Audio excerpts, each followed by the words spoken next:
Good morning everyone. दोस्तों आज है अगस्त 25 2023 और हम लोग करेंगे द हिंदू न्यूज़पेपर एनालिसिस। मेरा नाम है सत्येंद्र चौधरी और आज हम लोग कौन कौन से टॉपिक करने वाले हैं।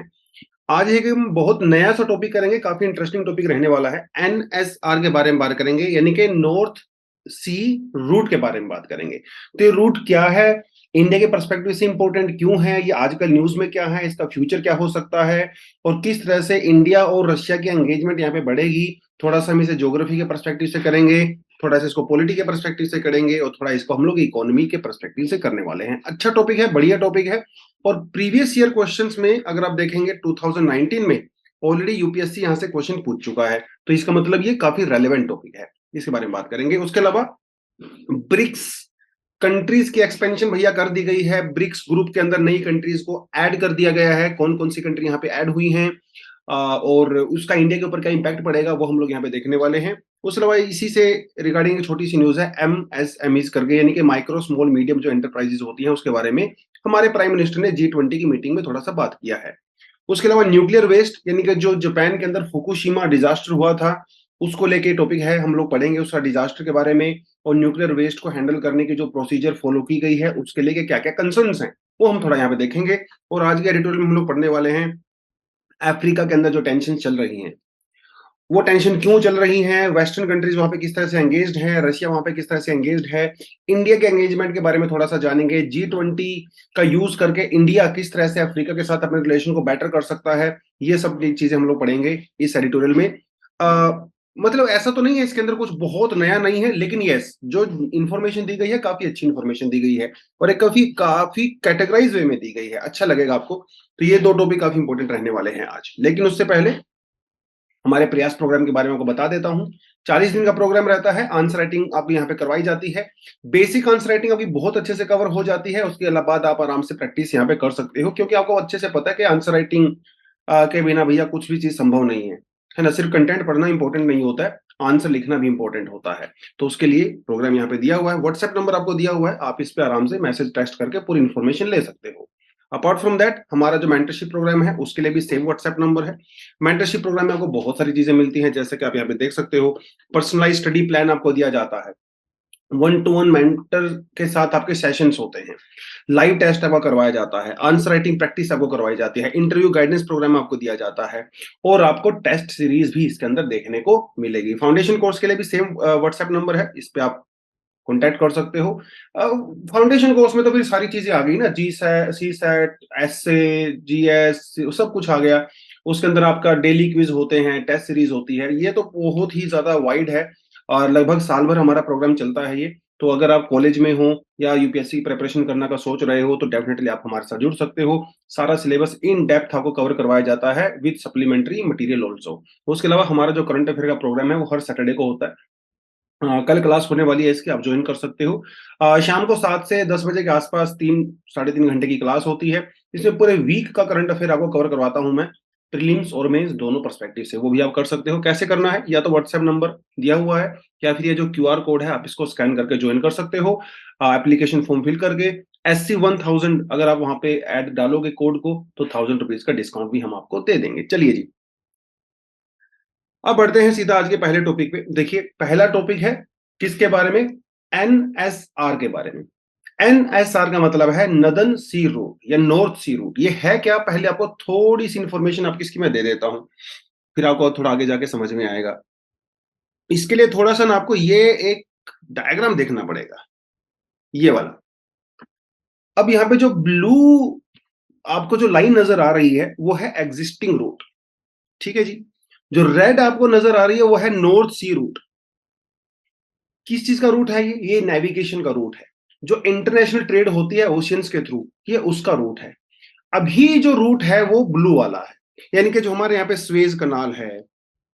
मान लो आपको इंडिया से आपको यूरोप जाना है तो आप कैसे जाओगे, तो स्वेज कनाल को क्रॉस करते हुए, मेडिटेरियन सी को क्रॉस करते हुए आप जो है स्कैंडिनेविया में, यानी कि यहाँ पे पहुंचोगे मरमांस्क। मरमांस्क एक पोर्ट है जो कि रशिया के अंदर पड़ती है, ठीक है। आप यहाँ पे पहुंचोगे, ये एक नॉर्मल रूट है। लंबा रूट है, आपको मलक्का स्ट्रेट से होके जाना पड़ता है अगर आपको जापान जाना है, चाइना जाना है, तो मलक्का स्ट्रेट फिर स्वेज कनाल, बहुत लंबा चौड़ा रूट है। इसका एक ऑल्टरनेटिव रूट है, नदन सी रूट। इसमें हम लोग क्या करेंगे, जो हमारा आर्कटिक सी है, हमारा जो नॉर्थ सी है, अब इसके थ्रू जाते हैं। तो जापान को क्रॉस करते हुए, रशिया को क्रॉस करते हुए फिर आप यहां से जाते हो और आप यूरोप की तरफ पहुंच सकते हो। छोटा रूट है।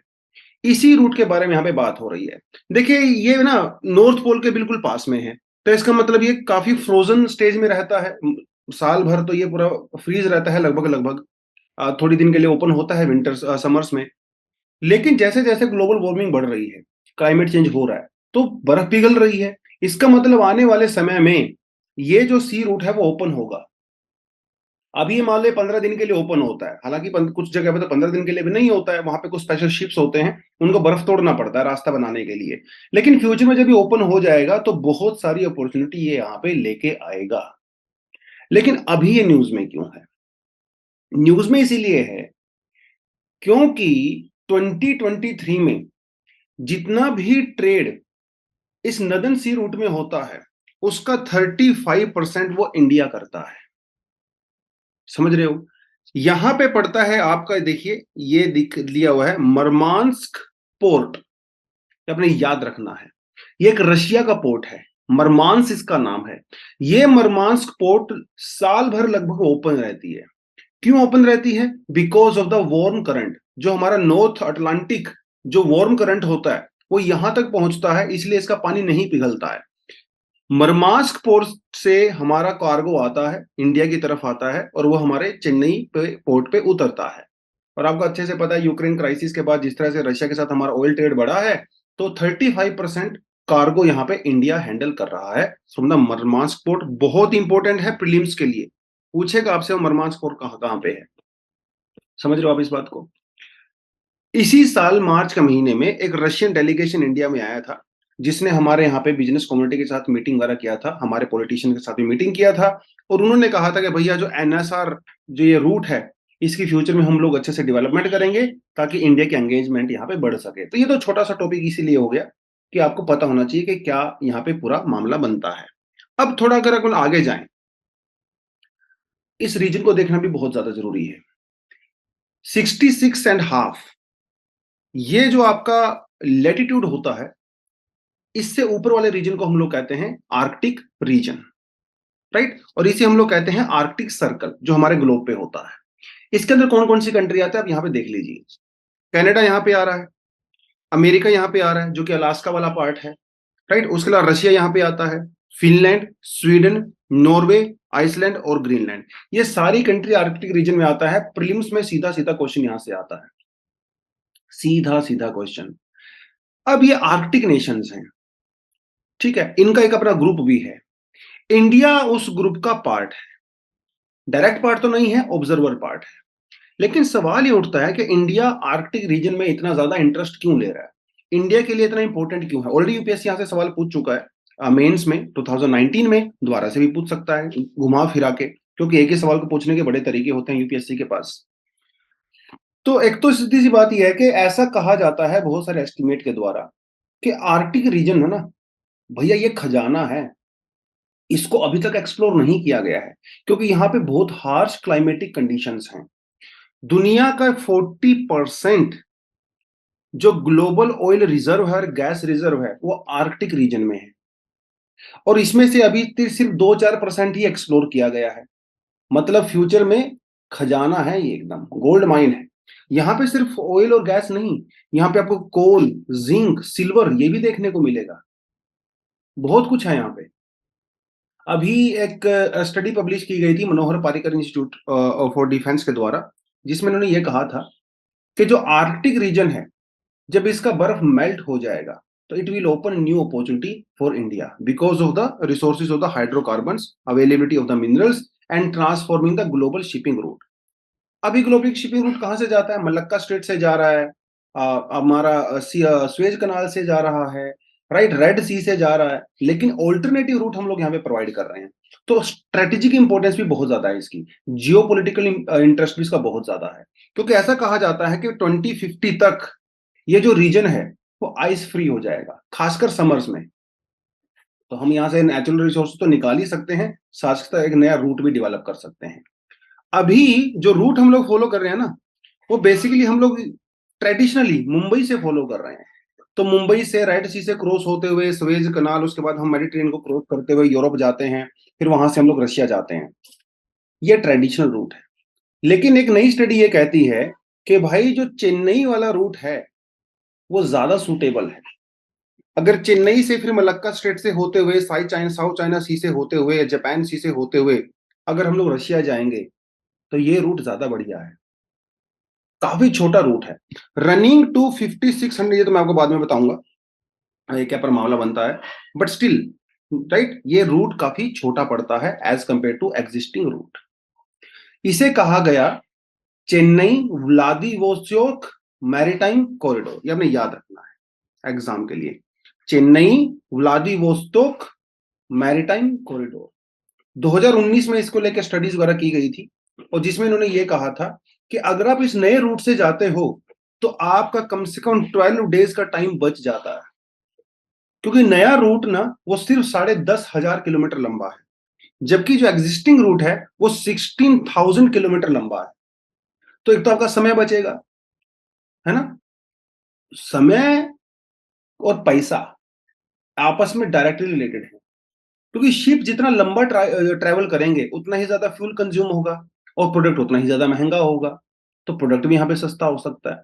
Apart from that coking oil जो कि स्टील मैन्युफैक्चरिंग में यूज होता है, कोकिंग कोल, लिक्रूड ऑयल, नेचुरल जो गैस होती है, फर्टिलाइजर्स वगैरह, ये कुछ चीजें होती है जो हम लोग इंपोर्ट कर सकते हैं इस रूट के द्वारा, जो कि चेन्नई व्लादिवोस्तोक मैरीटाइम कॉरिडोर है। याद रखना है, प्रीलिम्स और मेंस दोनों के पर्सपेक्टिव से बहुत ही ज्यादा इंपॉर्टेंट है। Why are the countries racing towards the Arctic? पिछले अगर आप 8-10 साल में देखें, आर्कटिक के ऊपर काफी फोकस हो गया है। पहले आर्कटिक पे लोग इतना फोकस नहीं करते थे। क्यों? क्योंकि भैया आइस मेल्ट हो रही है, तो आइस मेल्ट हो रही है तो सारी कंट्री इसको कैपिटलाइज करना चाहती हैं। रशिया यहाँ पे मिलिट्री मॉडर्नाइजेशन कर रहा है। जब कोल्ड वॉर हुआ करता था तो रशिया के कई सारे मिलिट्री बेस यहाँ पे थे, लेकिन जब रशिया डिसमेंटल हो गया 1991 में, यूएसएसआर डिसमेंटल हो गया, तो वो सारे मिलिट्री बेस खाली कर दिए गए थे। रशिया दोबारा से अपने उन मिलिट्री बेस को ओपन कर रहा है because of the NATO aggression, और नाटो यहाँ पे लगातार बहुत सारी जो है एक्सरसाइज करता रहता है, तो रशिया को एक सिग्नल वहां पे चला गया। तो नाटो, रशिया, फिर बीच में जहां पे चाइना भी कूद पड़ा फालतू में। चाइना यहाँ पे एक पोलर सिल्क रूट डेवलप करने की कोशिश कर रहा है ताकि वो यूरोप से कनेक्ट कर सके, क्योंकि चाइना भी चाहता है ना कि वो मलक्का स्टेट के थ्रू ना जाए, कि मलक्का स्टेट चाइना की दुखती रग है और उसके ऊपर इंडिया का कंट्रोल है, तो वो भी कहीं ना कहीं ऑल्टरनेटिव रूट ढूंढने की कोशिश कर रहा है, तो वो भी आर्कटिक सी से जा सकता है। ये सारी चीजें। लेकिन आर्कटिक के अंदर जो इंडिया का एंगेजमेंट है वो काफी पुराना है एक्चुअली। पुराना मतलब 1960 से है। नॉर्वे के साथ हम लोगों ने कई सारे एग्रीमेंट वहां पे उस समय किए थे, और आप यहाँ पे देख सकते हो अब तक हम लोग 13 एक्सपेडिशंस कर चुके हैं आर्कटिक के अंदर। मार्च 2022 में इंडिया ने अपनी आर्कटिक पॉलिसी भी बनाई थी, पहली आर्कटिक पॉलिसी इंडिया ने 2022 लास्ट ईयर बनाई थी, इंडिया एंड द आर्कटिक। और जो आर्कटिक काउंसिल के अंदर कंट्रीज हैं, राइट, उनके अंदर observer, as a observer state भी जो है वह इंडिया भी है, चाइना भी है लेकिन इंडिया भी है, राइट। ये देखिए यहाँ पे 1920s में पेरिस में अग्रीमेंट हुआ था, स्वालबार्ड ट्रीटी। हालांकि वो तो ब्रिटिश इंडिया का पार्ट थे हम उस समय, लेकिन फिर भी इंडिया के साथ एंगेजमेंट तो बनता ही है। 2008 में हम लोगों ने हिमाद्री अपना प्रोजेक्ट भेजा था भैया यहीं पे स्वालबार्ड में, नॉर्वे नॉर्वे के साथ मिलकर हम लोग काफी ज्यादा एक्सपेडिशन वहां पे करते हैं। तो ये थोड़ा सा आप यहाँ पे एग्जैक्टली देख सकते हो, ठीक है जी। तो क्या है ये रूट? एक चीज मैंने आपको थोड़ा सा दिखा दिया। अब प्रीलिम्स में आपसे वो मैप बेस्ड क्वेश्चन यहाँ से पूछेगा, मैप बेस्ड क्वेश्चन पूछेगा आपसे कि भैया एनएसआर के अंदर कौन कौन सी पोर्ट्स आती हैं या कौन कौन से सीज आते हैं, या सिंपली भी आपसे सी पूछ सकता है कि ये सी कहाँ है कहाँ नहीं। जब हम लोग एनएसआर की बात करते हैं, हमारा बेसिक पर्पस क्या है? यहां पहुंचना, मरमांस्क पोर्ट, जो कि रशिया का पोर्ट है। ये पोर्ट इसलिए इंपॉर्टेंट है दोस्तों क्योंकि ये साल भर खुला रहता है। बाकी जितने भी पोर्ट आपको यहाँ पे नजर आ रहे हैं वो समर में खुले रहते हैं लेकिन विंटर में बंद हो जाते हैं because of the thick cover of the ice. उसके लिए रशिया को स्पेशल आइस ब्रेकर लेके आने पड़ते हैं, बड़े बड़े आइस ब्रेकर होते हैं। रशिया दुनिया का एकमात्र ऐसा कंट्री है जिसके पास न्यूक्लियर पावर्ड आइस ब्रेकर्स हैं। एक नाम भी मैंने ऊपर दिया था, लेनिन उसका नाम है, ये देखिए लेनिन, ये आपने याद रखना है। ये एक आइस ब्रेकर है जो कि न्यूक्लियर पावर्ड है, लेकिन उसमें बहुत एनर्जी खर्च होती है, कई बार मशीनें टूट जाती हैं, उतना कामयाब नहीं होता। मरमांस्क पोर्ट एक ऑल सीजनल पोर्ट है जहां पे पहुंचना हमारा पर्पस होता है। तो कहां से कहां जाते हैं? जब हम लोग इंडिया से या जापान चाइना से आते हैं तो सबसे पहला टारगेट होता है हमारा यहां पहुंचना। ठीक है, ये प्रोविडेनिया, ये जो पोर्ट है यहां पहुंचते हैं और यहां पे पड़ता है बैरिंग सी। बैरिंग सी अमेरिका और रशिया के बीच में एक बहुत ही छोटा सा नैरो सी है।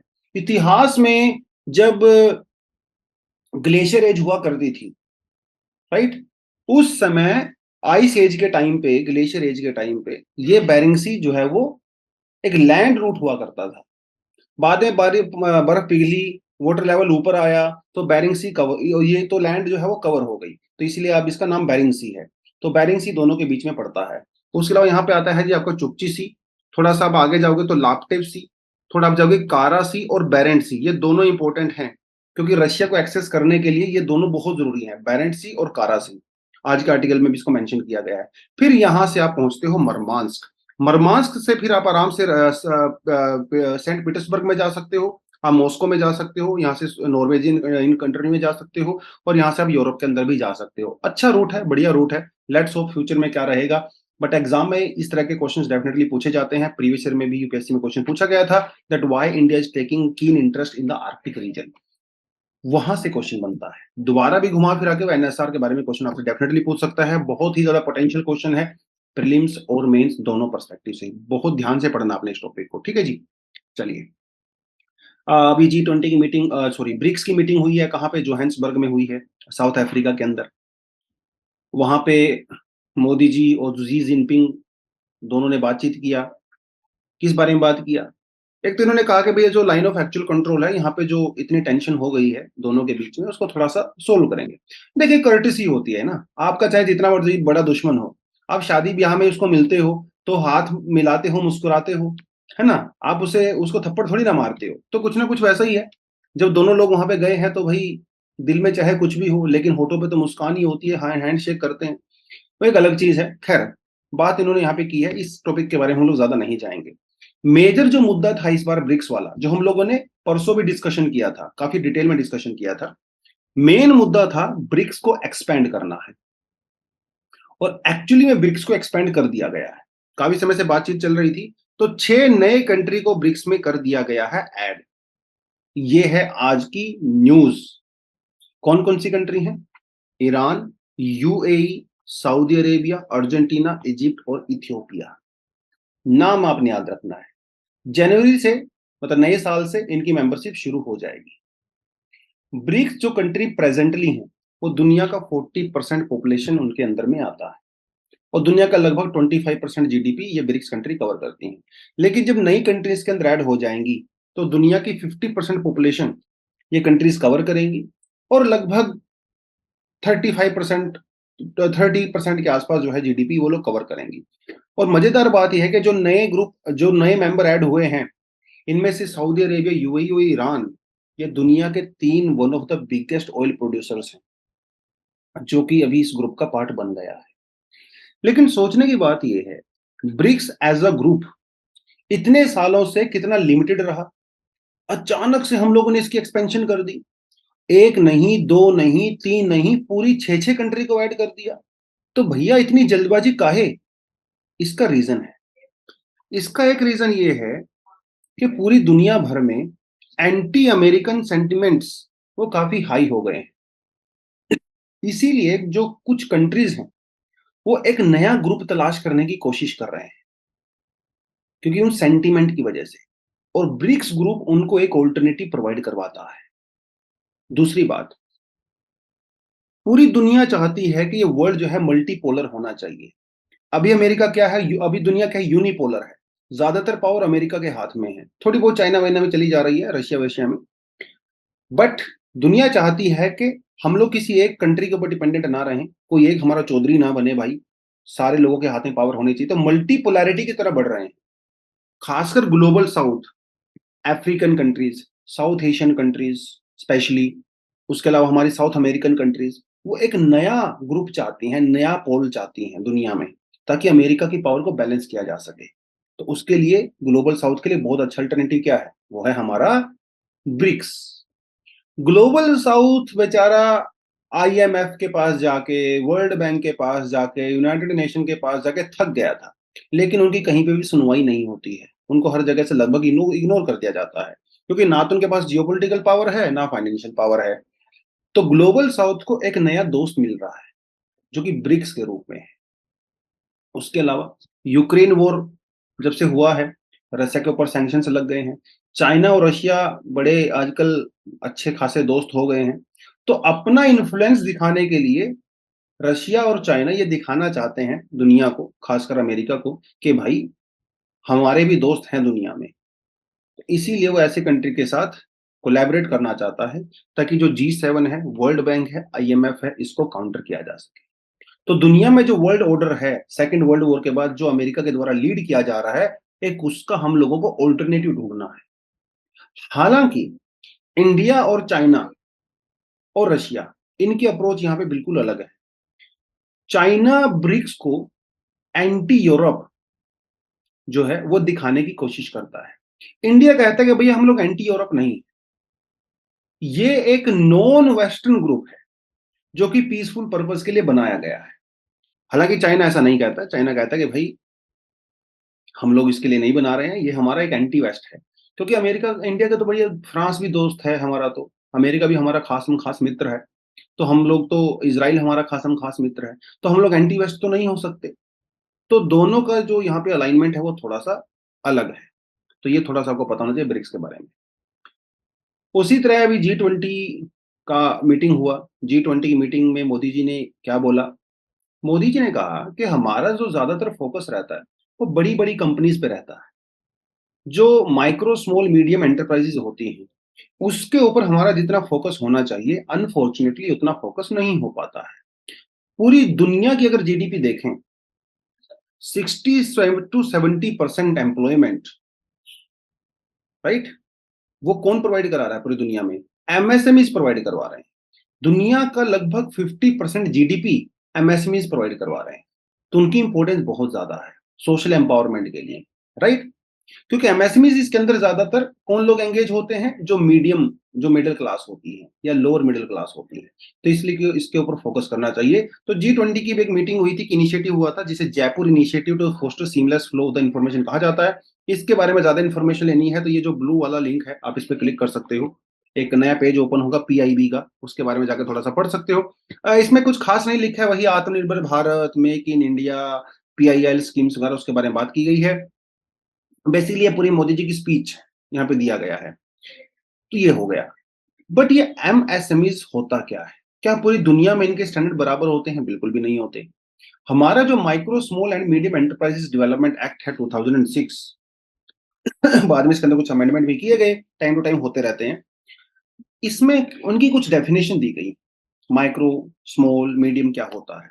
देखिए, माइक्रो एंटरप्राइजेस वो होती हैं जहां पे जो इन्वेस्टमेंट होती है that is not more than 1 crore, और जिनका एनुअल टर्नओवर होता है नॉट मोर देन 5 करोड़, वो होती हैं जी माइक्रो। स्मॉल वाली कौन सी होती है? जहां पे total investment is not more than 10 crore, मतलब लेस देन 10 करोड़, और जो टोटल टर्नओवर होता है वो 50 करोड़ से कम होता है। मीडियम कौन सी होती है? जिनके अंदर टोटल इन्वेस्टमेंट 50 करोड़ से कम होती है या 50 करोड़ तक होती है, और एनुअल टर्नओवर 250 करोड़ से कम होता है। ये होती है मीडियम। ये जो क्लासिफिकेशन की गई है वो हमारे एक्ट के द्वारा ही की गई है। एमएसएमई के अंदर बहुत सारी चीजें आती हैं, आपका प्रोडक्शन, मैन्युफैक्चरिंग, प्रोसेसिंग, प्रेजर्वेशन, वो सब आपका एमएसएमई के अंदर में आता है। तो ये बस आपको थोड़ा सा पता होना चाहिए इसके बारे में, और यहाँ पे कुछ खास नहीं है। बाकी जो हमारे पीएम ने कहा है कि वो कहा है कि भैया जो बड़ी कंपनी है, जो छोटी कंपनी है, उनके बीच में बैलेंस होना जरूरी है। ऐसा ना हो कि हम लोग दुनिया में सिर्फ बड़ी बड़ी कंपनी के ऊपर फोकस करते रहें और छोटी कंपनी जो इतनी अपॉर्चुनिटी प्रोवाइड कराती हैं वो खत्म हो जाए। खैर, नेक्स्ट अपना जो टॉपिक आता है that is about the Japan releases water from the Fukushima plant. पहले तो फुकुशिमा की थोड़ी लोकेशन देख लीजिए। ये है आपका जापान, और जापान में यहाँ पे एक छोटा सा सिटी था बेसिकली, फुकुशिमा नाम का, जहाँ पे एक न्यूक्लियर प्लांट था। और यहाँ पे 2011 में एक 9 रिक्टर स्केल से ज्यादा अर्थक्वेक आया। बहुत ज्यादा जबरदस्त अर्थक्वेक आया। और ये जो फुकुशिमा डेची न्यूक्लियर पावर प्लांट था वो हो गया लगभग डिस्ट्रॉय। और यहाँ से जो न्यूक्लियर रेडिएशंस थी, जो न्यूक्लियर मटेरियल था, वो लीक हो गया और ये पूरा एरिया खाली करवाना पड़ा। अभी तक इस एरिया में गिने-चुने लोग ही रहते हैं। हालाँकि जो आपको डार्क येलो नज़र आ रहा है, यहाँ पे तो बिल्कुल कोई भी नहीं रहता। भई सीधी-सी बात है, इतना पॉल्यूशन वहाँ पे होगा, रेडियो एक्टिव पॉल्यूशन, तो कौन ही रहेगा? तो ये पिछले कुछ सालों में सबसे बड़ा न्यूक्लियर डिज़ास्टर माना जाता है और 2011 की ये बात है। तो अब जापान ने ये कहा है कि वहाँ पे जो न्यूक्लियर वेस्ट है, खासकर जो न्यूक्लियर वाटर है, वो उसको रिलीज़ करने वाले हैं कहाँ? ओशन के अंदर रिलीज़ करने वाले हैं, जिसकी लेके पूरी दुनिया में कंसर्न यहाँ पे बन गया है। बाकी मैंने आपको फुकुशिमा के बारे में थोड़ा-सा बता ही दिया है। अगले 30 इयर्स तक जापान थोड़ा-थोड़ा करके वो जो न्यूक्लियर वेस्ट है उसको रिलीज़ करेगा ओशन के अंदर। अब उसको लेके कंसर्न्स हैं। क्या-क्या कंसर्न है? जापान का ये कहना है कि भैया ये जो वाटर हम लोग रिलीज़ करेंगे ओशन में, रिलीज़ करने से पहले हम इसको ट्रीट करेंगे। लेकिन उसके लिए उन्होंने कोई प्रॉपर प्रोसीजर नहीं बताया है कि कितना कम करेंगे, ऐसा नहीं बताया। तो इसलिए कंसर्न का मुद्दा है। ये जो रेडियो एक्टिव मटेरियल वाटर हम लोग रिलीज़ करेंगे, it may lead to cancer. क्योंकि मछलियाँ इसको खाएँगी, मछलियों को हम खाएँगे, हमें भी कैंसर हो सकता है, मछलियों को भी हो सकता है। और यहाँ पे सबसे बड़ा जो जो जो एलिमेंट जो न्यूज़ में है, वो है ट्राइटियम। ट्राइटियम को वाटर से रिमूव करना लगभग इम्पॉसिबल होता है और इस समय फुकुशिमा के वाटर के अंदर काफ़ी ज़्यादा ट्रिटियम है। ट्रिटियम क्या होता है? ये एक हाइड्रोजन का आइसोटोप होता है जो आपके से प्रीलिम्स में पूछेगा क्वेश्चन। इसे कैसे शो करते हैं? टी या फिर 3x से इसको शो करते हैं क्योंकि हाइड्रोजन का आइसोटोप है। This is one of the rarest and the heaviest naturally occurring isotope hydrogen. Prelims के लिए सीधा-सीधा टॉपिक है यहाँ से। ट्रिटियम में क्या होता है? 1 प्रोटॉन होता है और 2 न्यूट्रॉन होते हैं इसके न्यूक्लियस में, ठीक है? जो सबसे कॉमन जो आइसोटोप होता है हाइड्रोजन का, उसके अंदर 1 प्रोटॉन होता है और 1 proton and no neutron. Neutron नहीं होते, सिर्फ प्रोटॉन होता है। इसे कहा जाता है प्रोटियम, ठीक है? तो ये साइंस एंड टेक वाले पर्सपेक्टिव से या जनरल साइंस से आप प्रीलिम्स के लिए इसको याद करोगे। ये जब रेडियो एक्टिव वाटर जाएगा पानी में, तो वहाँ की जो फिश वगैरह है वो पॉइजनस हो जाएँगी। पॉइज़न होगा, मर जाएँगी, कैंसर हो जाएगा, वो सारी चीज़ें। इसकी वजह से साउथ कोरिया ने कुछ समय पहले जापान के फुकुशिमा एरिया से आने वाली जो फिश थी, उनको बैन कर दिया था। हालाँकि जापान उससे नाराज़ हो गया था, लेकिन उन्होंने कहा कि नहीं भैया हम लोग इसको नहीं खाएँगे, सीधी-सी बात है। हमारा जो इंटरनेशनल एटॉमिक एनर्जी एजेंसी है, उसने भी कहा था कि अगर जापान इस पानी को रिलीज़ करता है, तो ये इकोलॉजी के लिए जो है काफ़ी डेंजरस है। लेकिन जापान कर रहा है तो कर रहा है भाई, इसमें हम लोग ज़्यादा कुछ नहीं कर पाएँगे। खैर, एडिटोरियल क्या कहता है? India's G20 opportunity for an African renaissance. Renaissance का मतलब होता है कि जब कोई किसी को रियलाइज़ेशन हो जाता है अचानक से कि पहले कोई सो रहा था इंटेलेक्चुअली, इकोनॉमिकली, वो अचानक से राइज़ हो जाता है। उसे रेनेसांस कहा जाता है। मतलब उसका ग्रोथ वहाँ से शुरू हो जाता है। तो अफ्रीका को कहा जाता है डार्क कॉन्टिनेंट। अफ्रीका को कहा जाता है ब्लैक कॉन्टिनेंट। अब एक बार मैंने एक एनालिसिस में ऐसा ही बोल दिया था डार्क और ब्लैक कॉन्टिनेंट, फिर कुछ बच्चे बोलने लगे सर ये तो जो है डार्क स्किन के लिए बोल रहे हैं। नहीं, नहीं। अफ्रीका को डार्क कॉन्टिनेंट या ब्लैक कॉन्टिनेंट इसीलिए नहीं कहा जाता कि वहाँ पे रहने वाले लोगों की स्किन ब्लैक है। पहली बात तो ये अपने आप में ही गलत सोच है कि वहाँ पे सभी की स्किन ब्लैक है, ऐसा नहीं होता है। अफ्रीका बहुत बड़ा कॉन्टिनेंट है, जिसके अंदर 54 कंट्रीज़ आती हैं और हर कंट्री के अंदर ब्लैक स्किन वाले लोग नहीं रहते हैं, पहली बात तो ये। दूसरी बात ये, अफ्रीका को ब्लैक कॉन्टिनेंट या डार्क कॉन्टिनेंट इसलिए कहा जाता है क्योंकि ये अनएक्सप्लोर्ड है। ये अभी अनएक्सप्लोर्ड है, इकोनॉमिकल पोटेंशियल बहुत ज़्यादा है, ह्यूमन रिसोर्स पोटेंशियल बहुत ज़्यादा है, जिसको अभी तक एक्सप्लोर नहीं किया गया है। इसीलिए इसको डार्क और ब्लैक कॉन्टिनेंट कहते हैं, rather than the skin colour. तो ये तो थोड़ा-सा आपको याद होना चाहिए। क्योंकि यार देखो इतना बड़ा आदमी अगर महेश सचदेव जैसे आदमी एक आईएफएस ऑफिसर रिटायर्ड है, अगर ये इसको ब्लैक कॉन्टिनेंट कह रहे हैं, तो ये तो गलत नहीं कहेंगे और पूरी दुनिया में इसको यूज़ किया जाता है इस वर्ड को। ठीक है? खैर, बात ये है कि अफ्रीका को सभी कंट्री के द्वारा एक्सप्लॉइट किया जाता है, चाहे वो चाइना हो, चाहे वो यूरोप हो, अमेरिका हो, राइट? उसे एक अब्सेंटी लैंडलॉर्ड के तरह यूज़ किया जाता है। अब अफ्रीका वाले डिमांड करते रहते हैं, वो बेचारे ब्रिक्स में भी डिमांड करते हैं, G20 में भी डिमांड करते हैं, यूनाइटेड नेशन में भी डिमांड करते हैं, वर्ल्ड बैंक में भी डिमांड करते हैं, IMF में भी डिमांड करते हैं, लेकिन उनकी डिमांड सुनता कौन है? कोई नहीं सुनता।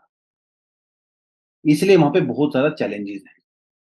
क्या क्या चैलेंजेस हैं आपने देख ही लिया, अभी हम लोग बात कितना कर चुके हैं। जापान के अंदर चैलेंजेस है मिस गवर्नेंस वाला। अफ्रीका में चैलेंज है अनप्लान्ड डेवलपमेंट। अफ्रीका में चैलेंज है वहां के जो ट्राइब्स हैं वो आपस में एथनिक क्लैश करती रहती हैं। अफ्रीका की जो गवर्नमेंट है वो काफी ज्यादा करप्ट है मोस्टली कंट्रीज के अंदर। इस्लामिक टेरर वहां पे आप अलकायदा की बात करें, आईसिस की बात करें, वो भी काफी ज्यादा राइज हो रहा है, खासकर साहिल रीजन में काफी ग्रो हो रहा है। इंटर ट्राइब्यूनल जो इश्यूज वहां पे हैं, क्लाइमेट चेंज की बहुत बड़ी समस्या है, सहारा डेजर्ट ग्रो कर रहा है, फूड इन्फ्लेशन बहुत हाईएस्ट लेवल पे है, अर्बनाइजेशन, अनप्लैंड अर्बनाइजेशन वहां पे हो रहा है, यूथ लोग जो है अनएम्प्लॉयड है। तो जितनी समस्या आपके दिमाग में आ रही है ना, सारी समस्या आपको अफ्रीका में मिलेंगी। ये तो होगी चीजें सोशो इकोनॉमिक, लेकिन डिफेंस वाले सेक्टर में भी वहां पे बहुत सारे इश्यूज हैं। रशिया का जो वैगनर ग्रुप है, हम लोग ने इसके पहले बारे में बात किया था, ये वहां पे कई सारी कंट्रीज को कंट्रोल करता है, जैसे वहां पे बुर्किना फासो, नाइजर, लीबिया, वहां पे जो है वो डिसरप्ट करता है। अ, लेकिन खैर अब तो परसों डेथ हो गई इनकी, वैगनर ग्रुप वाले जो पर्सन थे उनकी डेथ हो चुकी है, प्रोग्नोसिस की, वो एक अलग मामला है, उसके बारे में बात नहीं करेंगे। बट यस, डिक्टेटरशिप की भी प्रॉब्लम है अफ्रीका में, खासकर नाइजर वगैरह के अंदर। और ये वो कंट्री हैं जहाँ पे प्रॉब्लम्स हैं, जहाँ से यूरेनियम, गोल्ड, ऑयल भरपूर मात्रा में पाया जाता है। तो ये जो गोल्ड है, यूरेनियम है, वहां के जो रेयर अर्थ एलिमेंट्स हैं, उसके लिए अफ्रीका को एक्सप्लॉइट किया जाता है by all other countries, unfortunately. क्योंकि अफ्रीकन कंट्रीज के पास अपनी वॉइस नहीं है। और खैर वहां की जो मिलिट्री वगैरह है वो भी काफी वीक है। तो वो जो इस्लामिस्ट और ट्राइबलिस्ट जो इश्यूज हैं वो उनको भी हरा नहीं पा रहे हैं, इसलिए उनको वेस्टर्न कंट्री की हेल्प की रिक्वायरमेंट होती है, या उनको रशिया की हेल्प की रिक्वायरमेंट होती है। लेकिन वो कंट्री भी क्या करती हैं, फिर उनको बाद में एक्सप्लॉइट ही तो करती हैं। जैसे अभी नाइजर के अंदर क्या हुआ, मिलिट्री कूप हुआ। अब नाइजर के अंदर मिलिट्री कूप हुआ, कुछ अफ्रीकन कंट्री उस मिलिट्री कूप के अगेंस्ट में है, कुछ अफ्रीकन कंट्री उस कूप के अगेंस्ट में नहीं, जैसे माली और बुर्किना फासो। अब क्योंकि उनके अंदर इंटरनल क्लैश चलते रहते हैं, इंटरनेशनल सपोर्ट भी धीरे धीरे अफ्रीका के लिए कम हो रहा है, राइट। हालांकि चाइना वहां पे लार्जेस्ट ट्रेडिंग पार्टनर है, लेकिन कई सारी कंट्री ऐसी हैं आज अफ्रीका में जो चाइना के इस बेल्ट एंड रोड इनिशिएटिव को उतना ज्यादा सपोर्ट नहीं कर रही है, क्योंकि वो भी डेट ट्रैप के अंदर फंस चुकी है। तो धीरे धीरे सपोर्ट यहाँ पे कम होता नजर आ रहा है। वैगनर ग्रुप की हम लोगों ने बात किया, जिसको रशिया के द्वारा प्रमोट किया जाता था, हालांकि इनकी भाई साहब की डेथ हो गई है अभी, वो एक अलग चीज है। फ्रांस और यूके को देखो, यूनाइटेड स्टेट्स को देखो, तो यहाँ की जो मिनरल वेल्थ है अफ्रीका की, लगातार उसको लूटते हैं। ऐसे रशिया भी लूटता है, ऐसे ही चाइना भी लूटता है। तो ये इनका ये कहना है कि जो ये ब्लैक कॉन्टिनेंट के अंदर इतनी सारी प्रॉब्लम्स हैं, लेकिन वहां पे अपॉर्चुनिटीज भी हैं, उसमें इंडिया का क्या रोल हो सकता है? क्योंकि हमारा तो मेजर कंसर्न इंडिया है। इंडिया का अफ्रीका के साथ हिस्टोरिकल, डीप, डाइवर्स रिलेशन है। महात्मा गांधी जी की जब बात करें तो साउथ अफ्रीका में रहे वो इतना टाइम तक, वहां पे अपार्थाइड के अगेंस्ट में हम लोगों ने प्रोटेस्ट भी किए थे, वो सारी चीजें। 98 बिलियन डॉलर्स का अभी हम लोग अफ्रीका के साथ ट्रेड करते हैं। हालांकि अफ्रीका के अंदर 54 कंट्रीज आती हैं, अफ्रीका कोई एक कंट्री नहीं है, बट अगर सभी के साथ देखें तो दिस इज 98 बिलियन, जो कि चाइना के कंपैरिजन में तो बहुत कम है। लेकिन हमारी जो ज्यादातर एंगेजमेंट है वो education, health care, telecom, IT, in sector में ज्यादा है, राइट। कुछ इंडियन कंपनीज भी वहां पे हैं। लगभग 3 मिलियन इंडियन, लगभग 30 लाख के लगभग जो इंडियन हैं वो अफ्रीका में रहते हैं, काम करते हैं, और जो कि अफ्रीका की लार्जेस्ट नॉन नेटिव एथनिसिटी है। और सिर्फ अभी नहीं, काफी समय से हम लोग वहां पे रहते हैं। ब्रिटिश इंडिया जब हुआ करता था तो अफ्रीका के अंदर काफी सारे इंडियंस को यहाँ से लेके गया जाया गया था ब्रिटिशर्स के द्वारा, तब से बहुत सारे लोग वहीं पर रहते हैं, कुछ लोग वापस आ गए, कुछ लोग वहीं पर रहते हैं। तो इंडिया एक ऐसी पोजीशन में है, क्योंकि हम लोग G20 का पार्ट भी हैं, ब्रिक्स का पार्ट भी हैं, G7 कंट्री के साथ भी हमारे अच्छे रिलेशन हैं, यूरोप के साथ भी डिसेंट रिलेशन है, और एक इकोनॉमिक सुपर पावर भी बन रहे हैं धीरे धीरे। तो हम लोग अफ्रीका के इंटरेस्ट को आगे रख सकते हैं। जो लाइक माइंडेड G20 पार्टनर्स हैं हमारे, उनके साथ मिलके हम लोग अफ्रीका के लिए अपॉर्चुनिटीज क्रिएट कर सकते हैं। लेकिन वो तभी हो जाएगी जब वहां पे पॉलिटिकल स्टेबिलिटी होगी। जब वहां पे इकोनॉमिक डेवलपमेंट होगा। India as a representative of the global south Africa के कंसर्न को सामने रख सकता है। और हमारी बहुत सारी सुविधाएं हैं, जैसे जन धन आधार, डीबीटी, यूपीआई, ये सब हम लोग अफ्रीका में भी इसका यूज कर सकते हैं। और तो अपॉर्चुनिटी यहाँ पे नजर आती है इंडिया के लिए। तो इस आर्टिकल में बस आपको यही सीखना है कि एक तो अफ्रीका में प्रॉब्लम्स क्या क्या हैं, जो हम लोगों ने यहाँ पे डिस्कशन किया। किस तरह से जो इंटरनेशनल कम्युनिटीज है वो अफ्रीका के अंदर एंगेज रहती हैं, राइट। ज्यादातर तो वो उसको लूटती ही हैं बेचारे को, क्योंकि उसके पास पावर नहीं है, इकोनॉमिकल पावर नहीं है, जियोपॉलिटिकल पावर नहीं है, मिलिट्री पावर नहीं है। फिर आप यहाँ पे इंडिया का रोल कर सकते हो। ठीक है, तो ये तीन एस्पेक्ट हम यहाँ पे कवर करते हैं। और मेंस में यहाँ से इस तरह से डायरेक्टली आपसे क्वेश्चन पूछा जा सकता है। तो आज के लिए मेरे ख्याल से यही था। बाकी कुछ एडिशनल आर्टिकल है, पढ़ना चाहो तो पढ़ सकते हो।